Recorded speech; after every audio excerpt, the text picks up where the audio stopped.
think, to be fair, that journey is slightly linked to football, which is quite an interesting one. I did a degree in electronic engineering, which was a slightly strange start for some primary school teachers, and I'd always coached football throughout that and before that, and realised that I loved working with young people and wanted to carry that on.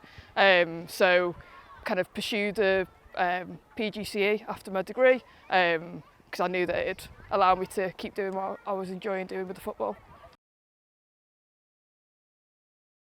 I think I was quite lucky when I think back to my time at primary school that I was at a school that really focused on sport and saw it as a really important thing. So even through infants, I was keen to get into the juniors so that I could join the girls' football team and was given loads of opportunities. I don't think others of my age necessarily were given that opportunity. And then when I got to secondary school, that disappeared and it ended up being me leading the girls' football team for other children. And I think just being able to give them the opportunity to interact with other year groups, this kind of teamwork and communication skills that they develop are fantastic. But you know, there's so many of our girls now who've gone on to train with other clubs and join in with other things that gives them those opportunities to widen their horizons of what they know that they can achieve and what they can join in with as well.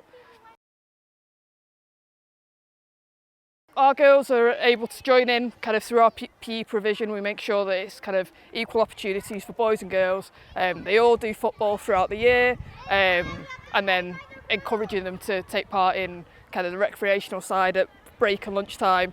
But then when they get to the juniors, they're able to join the girls' football training, and we make sure that it's open to everyone, regardless of their ability, background, whatever. They can come and they can just have a laugh and join in, and then making sure that within that we enter as many tournaments as possible and opportunities as possible.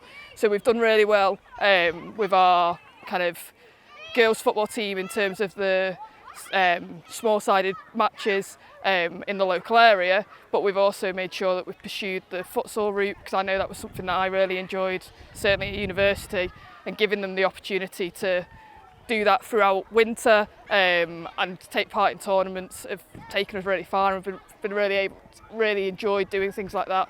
In a few weeks' time, we're taking part in a GRIL'S tournament just for year fours, so we kind of grab any opportunity in terms of girls football just to get them involved, and hope that then they continue that into secondary school as well.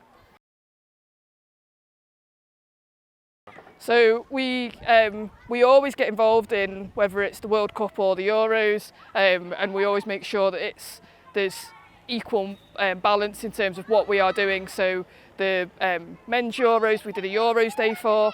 The same will happen again for the women's Euros. So our field will be covered in flags of the nations, and we'll have a Euros day where the children can come in. We'll do football that everyone can be involved in on the field, and then activities in the classroom based on the Schools Week resources. So we've downloaded loads of resources, things about the history of women's football, things about designing kits. We've looked in the past at kind of designing footballs and linking it to DT, and just having a really cross-curricular approach, but just celebrating the game. We're also going to have kind of a mini fan zone where we have a poster up in the playground of all the scores, and just raise the profile of it. And they're already starting to get excited about the fact that it's coming here as well. I think that's the important thing, is that it's so local to them as well.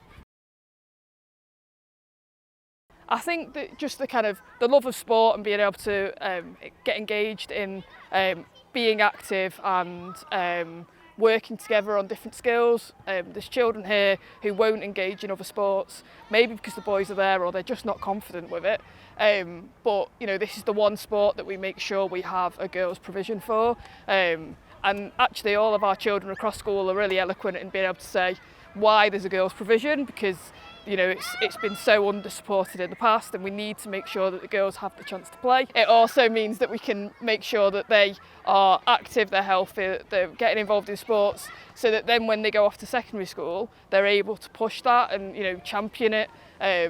Our girls become so kind of confident in their want to be involved in football as time goes on, that, you know, we've had girls go to football tournaments in the past and be able to really articulate that this is their tournament and they want to win it, and you know, the competitive side of it. But actually, for a lot of these girls, it's just about coming and having fun and having a laugh with each other as well. I think when I look back to my time, you know, the England women you could kind of look up to. As I said before, I was really lucky that my PE coach at primary school was really engaging and, you know, really wanted girls to be involved in sport. But actually, that was a man, and I didn't know anyone who had followed any sort of pathway in football. So for me to be able to go, actually, no, this is what I want to do, was really important to me. And I think for them, they know that I will find the best opportunities for them because I believe in them and I believe in girls football. And I think it's just making sure that they are open to as many opportunities as possible at their time here and hopefully into the future as well. I know that my path, I was able to go, right, well, I've done this, I want to give that to others, even by secondary school. And then at university, I was kind of running the women's football club. I never ever imagined that I would do that when I started university, but I think knowing that what I want to do and shaping the game, I think was really important to me. So, you know, them being able to see that path, whether it's playing or coaching or whatever, I think is really important. Well, I hope that it will allow them to kind of see that there is a pathway, you know, that professional pathway is there, and believe in that. You know, hopefully it will help to improve our already amazing facilities.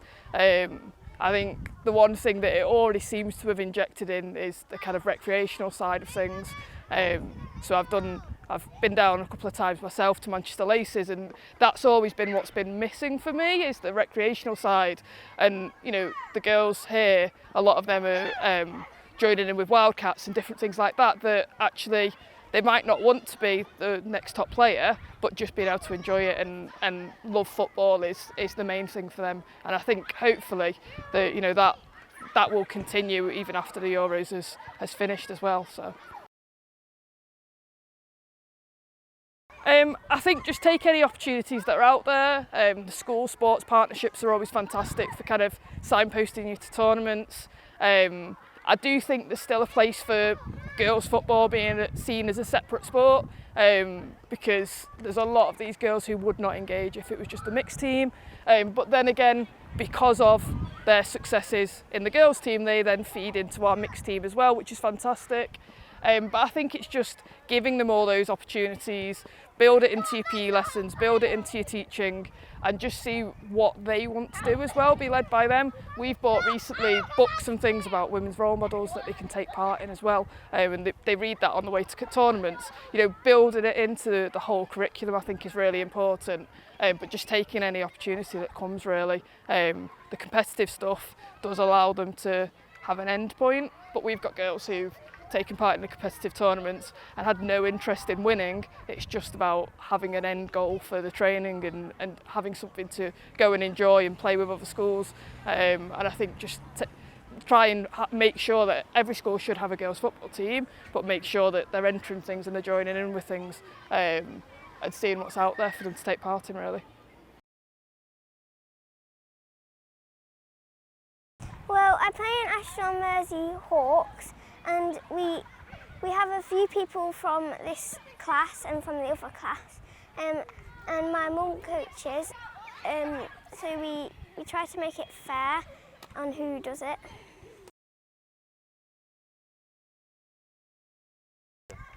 I think she's very inclusive, and she knows how to include everybody's skills and different skill sets.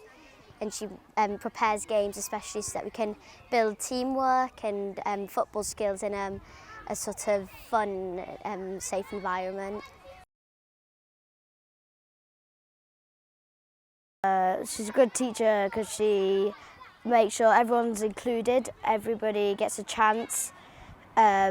She teaches us new things, introduces new things into football, and just makes the sessions really fun, and by including fun games but making sure you're still learning during the games.